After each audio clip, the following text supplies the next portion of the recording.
അതെ, വളരെ വളരെ മ്ലേച്ഛമായ ഒരു പ്രവർത്തന ശൈലിയാണ് ഈയിടെയായിട്ട് നമ്മുടെ പാർട്ടിയുടെ അണികളിൽ നിന്നും നമുക്ക് നേരിട്ടുകൊണ്ടിരിക്കുന്നത്. വളരെ മോശമാണിത്. എനിക്ക് ലജ്ജ തോന്നുകയാണ് നിങ്ങളെ കുറിച്ചൊക്കെ ആലോചിക്കുമ്പോൾ. നടരാജന് ഒന്നും അറിഞ്ഞൂടാ അല്ലേ നടരാജ? അയ്യോ അതെ, ഞാനും ഇതാരെന്നറിയാം. ഇത് തൃശ്ശൂർ ജില്ലയിലെ നമ്മുടെ പാർട്ടിയുടെ ഒരു മുതിർന്ന നേതാവാണ്.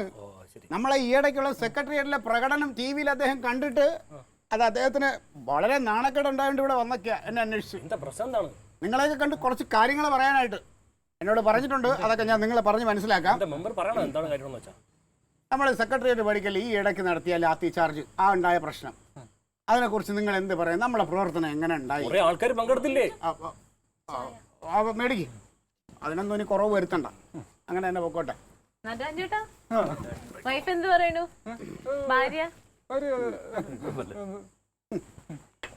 അപ്പോ നമ്മൾ പറഞ്ഞു വന്ന വിഷയം, ഈ ഇടയ്ക്ക് നമ്മൾ സെക്രട്ടറി പഠിക്കൽ ഒരു സമരം ചെയ്തു. അവിടെ ജലപീരങ്കി ഒരു സൈഡിൽ കിടക്കുന്നു. തൊട്ടപ്പുറത്ത് സെക്രട്ടേറിയറ്റിന്റെ ഏതോ ബിൽഡിങ്ങിന്റെ ഒരു പൈപ്പ് പൊട്ടി വെള്ളം ചീറ്റിയപ്പോ തന്നെ ജലപീരങ്കി അടിച്ചതെന്ന് പറഞ്ഞ് എല്ലാവരും ഓടിയില്ലേ? ഇതിൽ പറ നാണക്കേട് ഇനി എന്തുകൊണ്ട്? എന്റെ പൊന്നു മെമ്പറേ, നമുക്ക് ജീവന് പേടിയില്ലേ? നമുക്കും കുടുംബവും കുട്ടികളൊക്കെ ഇല്ലേ? ഈ പറയുന്നൊന്നും എനിക്ക് ഈ ചേട്ടനൊന്നും ഇല്ലെന്നാണോ നിങ്ങൾ വിചാരിച്ചേക്കുന്നത്? മെമ്പറിനൊക്കെ സെറ്റപ്പ് അല്ലേ? നമുക്ക് പാവപ്പെട്ടല്ലേ?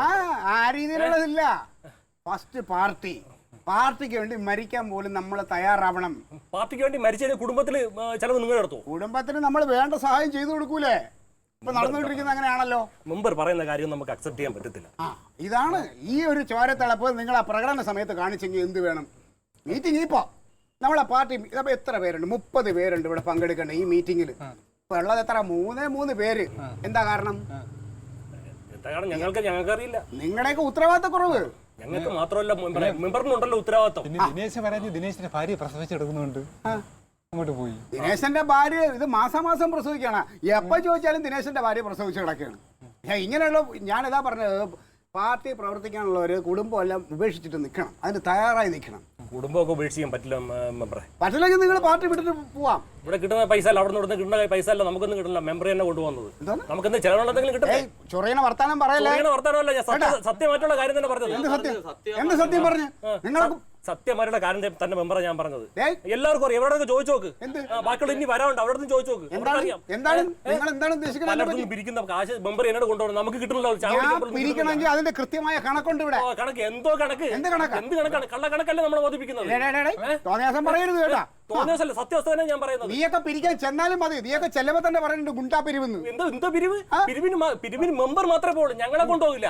അവിടെ കിട്ടുന്ന കാശല്ല കീശല്ലേ ആക്കുന്നത്. നിന്റെയൊക്കെ മര മോന്ത കണ്ടോ? തരണ പിരിവ് പോലും തരാതെ ഇയാളെ നല്ല മോന്ത, എന്റെ മറ്റേ മരമോന്തയല്ലേ?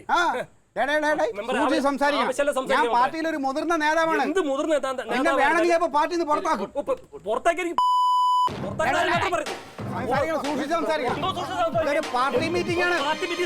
സത്യമായിട്ട് സംസാരിക്കണം. എനിക്ക് പറയണ്ടല്ലോ, കള്ളക്കളിയെല്ലാം ഞാൻ പൊളിച്ചെടുക്കും.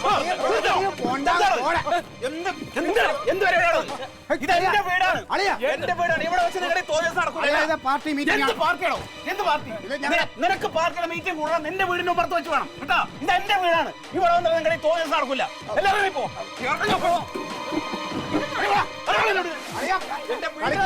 ഇതെന്റെ പാർട്ടി.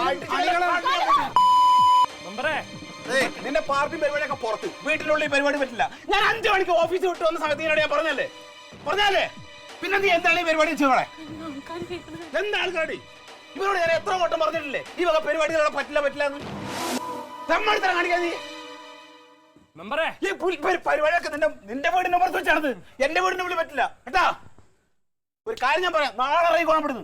ഇനി നീ വേണ്ട ഇവിടെ. നീ പോണ അറിയുമോ? എനിക്ക് പിന്നെ ഭ്രാന്തല്ലേ? ഞാൻ ഇതിനോട് എത്ര പറഞ്ഞിട്ടുണ്ട് ഈ പരിപാടി വേണ്ടെന്ന്.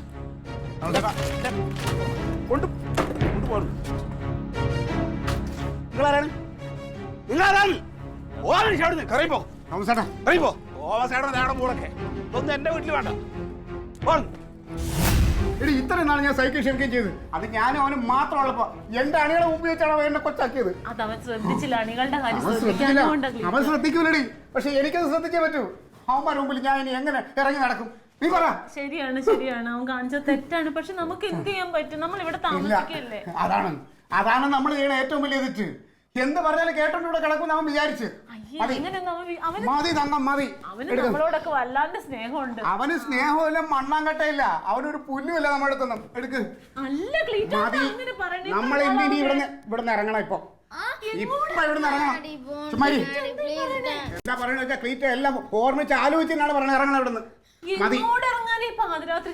ഞാൻ നിന്റെ കെട്ടിയവനാണ്, ഞാനാണ് വിളിക്കുന്നത്. നിനക്ക് ഇറങ്ങാൻ പറ്റുമെങ്കിൽ ഇപ്പൊ എന്റെ കൂടെ ഇറങ്ങാം, അല്ലെങ്കിൽ നിങ്ങൾക്ക് ഇവിടെ ജീവിക്കാം.